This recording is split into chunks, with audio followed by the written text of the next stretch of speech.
Un outil qui est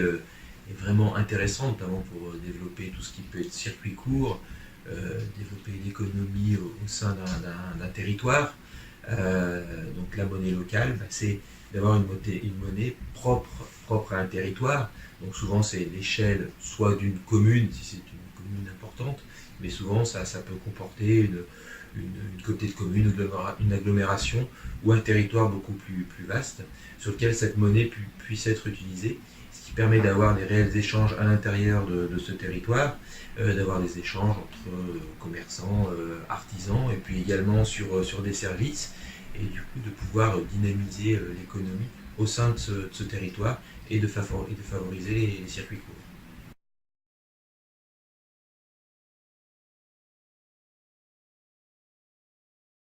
Les problématiques qu'on a déjà pu détecter sur la mise en place des monnaies locales, puisqu'il y a entre 40 et 60 monnaies locales qui sont développées sur le territoire français, c'est vrai qu'on a pu déjà avoir des retours et des problématiques qui sont apparues, notamment vers les collectivités, sur le fait qu'elles peuvent actuellement encaisser de la monnaie locale, mais qu'elles ne peuvent pas ensuite payer avec cette monnaie locale, ce qui crée un vrai problème, puisque le propre d'une monnaie, c'est qu'elle puisse circuler, qu'elle puisse se développer, et c'est vrai que les collectivités ont un rôle important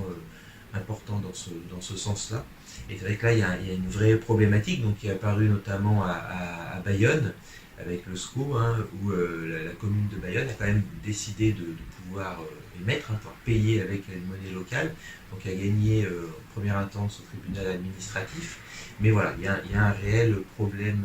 législatif, en tout cas quelque chose à régler de ce côté-là.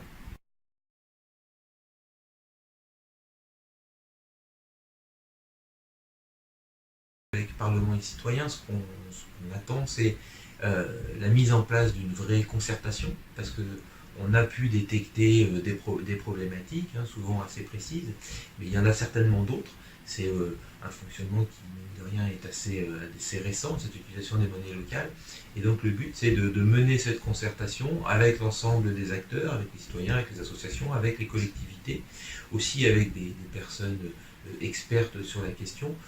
pour en fait balayer toutes les problématiques qui ont pu être rencontrées, toutes les choses qu'on pourrait améliorer pour faire en sorte que ces monnaies locales à la fois se développent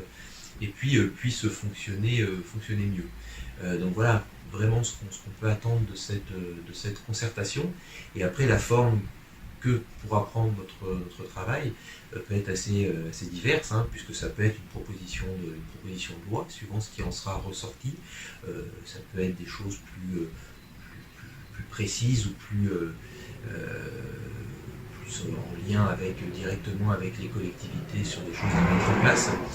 Mais le but, voilà, c'est vraiment de balayer en fait toute cette problématique.